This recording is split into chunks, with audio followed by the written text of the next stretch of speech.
Hello, everyone. Welcome back to the Talk and Step Show. My name is Dervin Walker, the author of the book There's Always a Light. And with me is my daughter and co-host, Dee Dee. And today we're going to pick back up from where we left off from the last episode. That's my celebration, man, right now.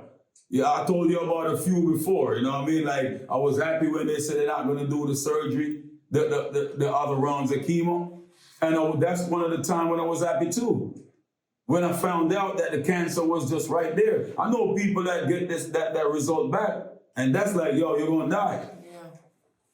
You're gonna die. The doctor tell you straight up, you're gonna die. So, so that was intense for me to wait on that. But when I was going to New York, I had to wear my mask. I go do my surgery. When I went over there the Thursday, the surgeon came out and basically said, the surgery that he's performing at that time is running over. He's going to be late. And he told me, he said, yeah, we could schedule it for tomorrow. It's up to you. And he said, I'll come back and talk to you, right? I'm there laying down ready for surgery. So when he said that to me, he asked me, he told me, I could schedule it for tomorrow or, if you really want to do it. Basically, he told me he's tired. I can't tell the surgeon, I want to do it now. You already told me that you're tired. Yeah. You know what I mean? So basically now, we got to do it tomorrow. Because I'm going to tell you that, let's go, come on, how could I do that? So anyway, I told him, I said, yeah, it's okay, I'll do it tomorrow. And he said, cool. So they set me up, put me in a room, and we do it the next day. We did it the next day. The next day I went in surgery. It was a 4-hour surgery. That's what it was scheduled for, a 4-hour surgery. But he also told me he's not sure until he get inside. He's not sure if it's attached to my bowels. That's what he told me. So when they get in there, it's the only time they're really gonna know, but they're scheduled for 4 hours.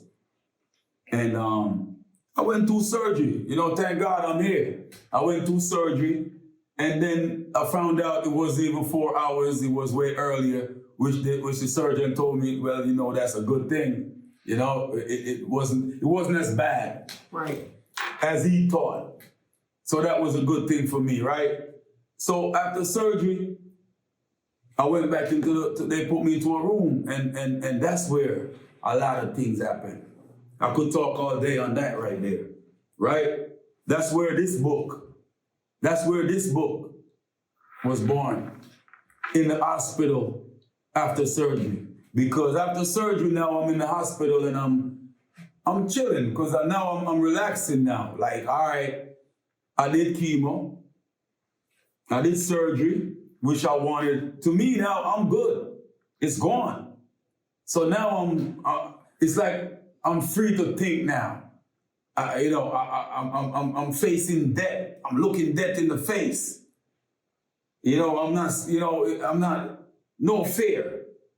That's how I felt at that moment. So that's when I'm telling you, I'm thinking about my funeral.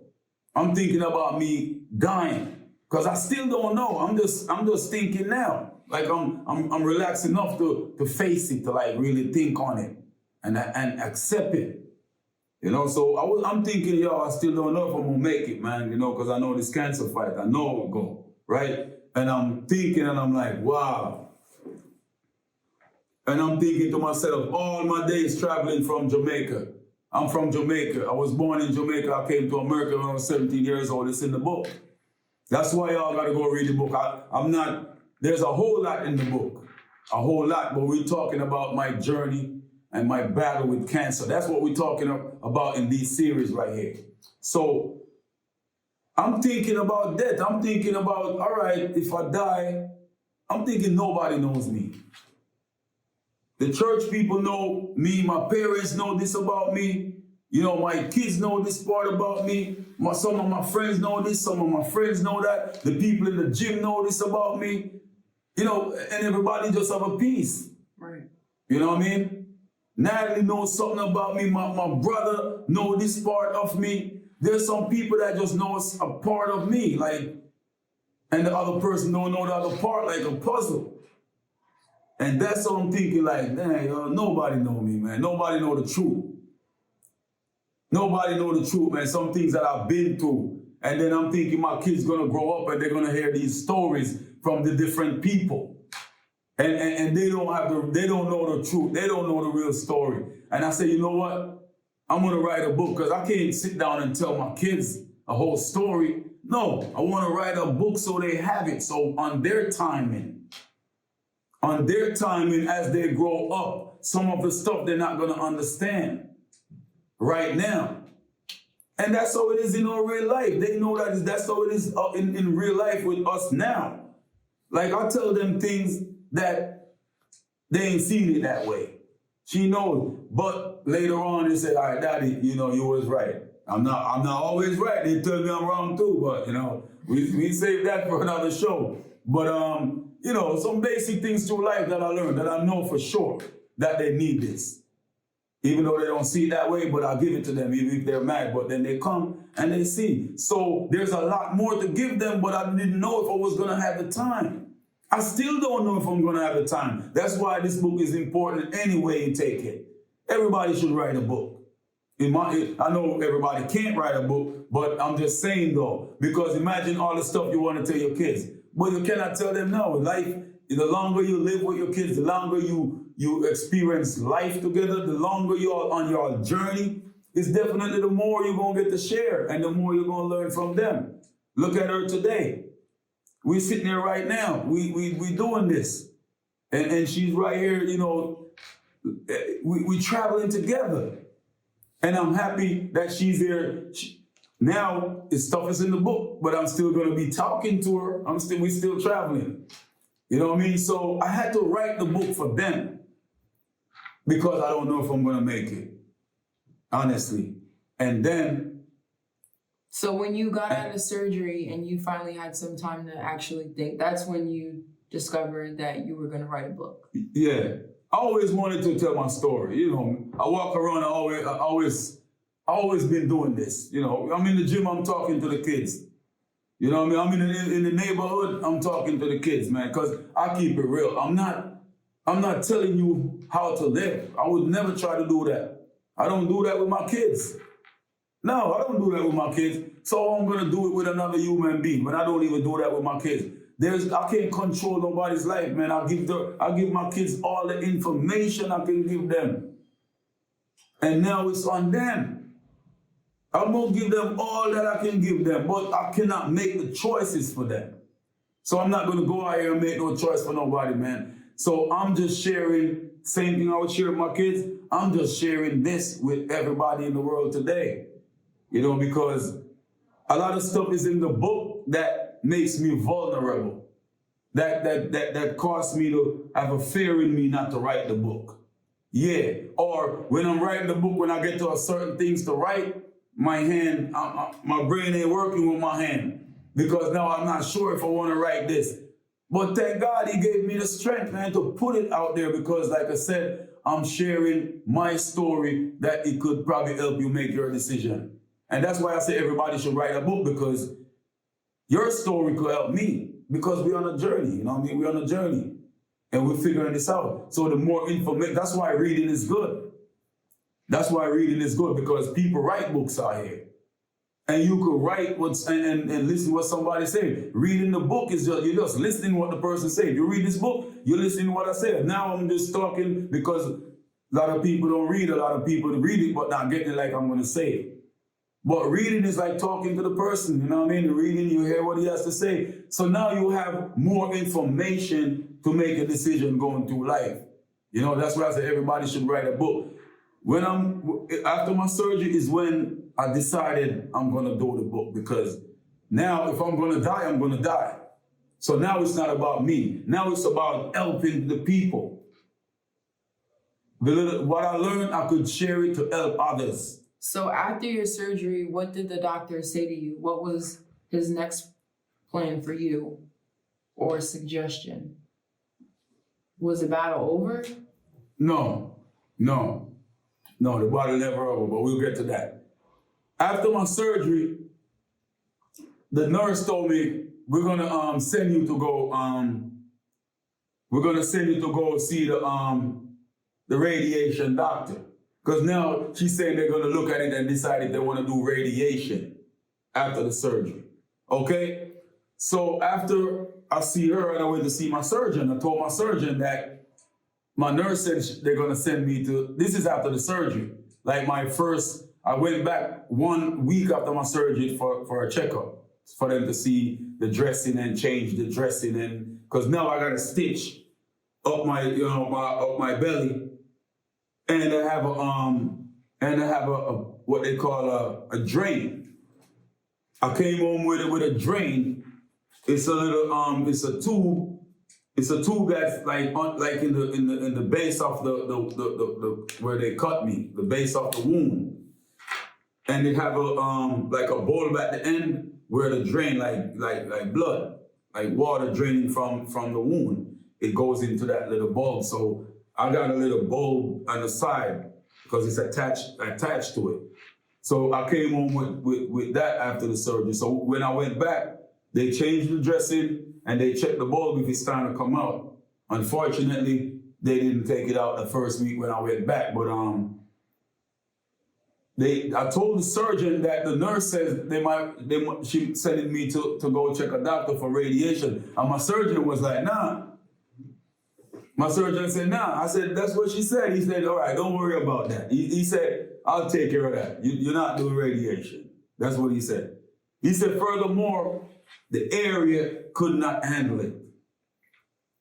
He said, you don't need radiation, but you can't do, the area can't handle the radiation. Like it's not strong enough, something like that. Right. And I was happy when he said that too. I don't know if it was something to save my life, but I just knew I didn't want to do it. Yeah. You know what I mean? For real. And so he said, nah. So after my surgery, I didn't have to do nothing but just to heal. For 8 weeks, they said, don't lift nothing over 5 pounds, right? When I came home so after my surgery, let me go back to this part. After my surgery, I'm in the hospital now. So they told me I'm gonna be there until my bowels start moving. So they don't know. When my bowels start moving, I go home. I'm not going home until I get some type of bowel movements. That's what they told me. So now I'm on a liquid diet because I can't eat nothing, until my bowels start moving. I'm on a liquid diet and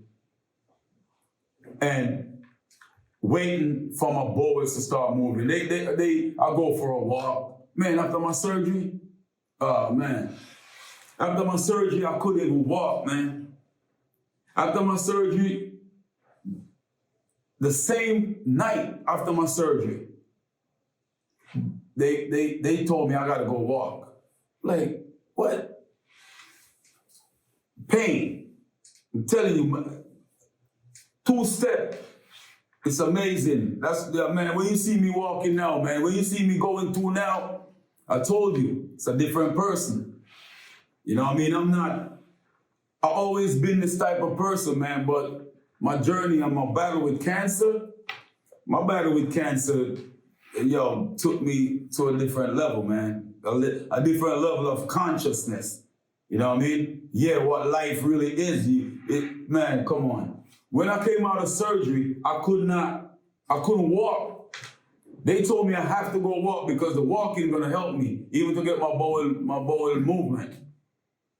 I'm walking like a man, 1 step at a time. 1 step at a time. I'm creeping from the pain. But anyway, I was in the hospital until it was 4 days before I got a bowel movement. And as soon as I got a bowel movement, the doctor ordered me some food, right? They sent me some food. It was, to be exact, it was mashed potato and a slice of fish with some greens, right? And that was my first hard, and that's not even hard, but food, you know? And the guy next door me, he told me, he said, listen, don't eat a lot, just eat a little bit because that's why he's still in the hospital, because he was getting ready to go home, and when he eat his meal, he had too much. And I forgot what it caused, but now he was in the hospital like weeks later. So he told me, so you know what I did? I eat half of it. I still got the picture, man. I'm gonna show you guys some pictures. So also go follow the page on Instagram for the book. _There's always a light, the journey of a warrior. Cause we posting some pictures. Cause I'm gonna show you guys, I have the picture with the food. So I had half of that, and they watched me for a few more hours, and they said, all right, you're going home. They say you're going home because everything working good. Your bowels is moving, you're using the bathroom, and they say, all right, we let you go home. So, coming home now is just a start of another journey. It's just a start of another journey when I got back home. Because like I said, I came home, I got the bowl. I got like 40 stitches up my belly. My belly is, I can't even stand up for too long. When I came home, I went in the shower to get a shower. Man, I had to stop in the middle of my shower. I had to stop and like lean up for a minute because right in here just like weak. It can't hold me up. So I couldn't stand up for long. And then the worst part about it is going in and out of the bed. Just going in and out of the bed, because you got to use your abdominal muscle, man, to do everything. Your abdominal muscle is really important. People don't really, sometimes we even overlook stuff like that. Your abdominal muscle is really, really important. That's what helps you to stand up straight. Without no abdominal muscle, you can't stand up straight, man. You can't do much of nothing. It affects your back, everything. So that's when I really, really realized how important my abdominal muscles are. And like the doctor says, good thing I had strong abdominal muscle, because I say I had a 6-pack, sometimes 8. So it works out to my advantage. Like when I got to get up and stuff like that, my muscle was already strong. Right. So it makes it easier on me. But when I got home, that's another thing. I went back to the gym 2 days after I got home. 2 days after I got home, I went to the gym. I didn't went to the gym to lift weights. 2 days after the gym, I came home, I went to the gym. I went to walk. It was kind of cold. It was December when I came home. So it was winter time. And I wanted to walk, because when I walk, it helps me. And they told me walking is good for me. So I went to the gym, I walked on the treadmill. Next thing I'm running. Because I'm pushing myself probably a little bit too hard, but I'm pushing myself. I'm overdoing it right now because I can't wait to come back. Because I'm telling you, man, the chemotherapy tear me down. I got pictures, so I'm gonna show you guys all them pictures, man. Like I said, I'm gonna try to paint the picture for you guys as best. With this book, I'm gonna paint the picture for you. I'm gonna paint the story for you. That's what we're doing with this Talking Step show. What I'm talking about is my life, is my experience, and they're in the book. You know what I mean? They're in the book, and when we catch up, I'm gonna share my real life with you as I go. That's what I'm going to do. Like I told you today, I had an accident last night, yesterday evening. Last night, my wrist could not move. And I'm telling my daughter, we're going to do the show. We're going to do the show, and I'll just tell them about it. That's why I'll talk and step. Keep stepping. Keep stepping. I'm stepping myself. I'm on my own journey. And that's what I had to tell myself last night. When my wrist was like hurting me and like can't even move it, all I'm telling myself, keep stepping. Keep stepping, man. You can't stop. Don't stop. My car is messed up. All that happened yesterday. And I'm here today sharing the message. Because what? I'm not going to stop. I'm not going to stop. And I'm telling you that too. Don't stop. Things gonna happen. Cancer came. I didn't, what I'm gonna do? I gotta keep stepping. And I went to the gym because I'm so determined that, I'm not staying down. I'm not down, I'm up. So now I'm healing, I'm going to the gym. I'm in the gym 2 days after I came home, I'm walking and start running. My doctor's probably mad at me to say that. If they see me in the gym, they would have a heart attack. What I'm doing in the gym, what I was doing in the gym after, when they told me, don't do this until 8 weeks, don't do this until 10 weeks. Man, I'm in the gym, I'm working, I'm pushing myself. You know, maybe a little bit too much, but yo, I made it, man. You know, but what I'm saying, I was determined to make it. I'm still stepping. Go subscribe to this channel, hit the notification button so you'll be the first one to know when the next episode drop of this Cancer Survivor series. We're going to continue this talk. Stay safe and keep stepping.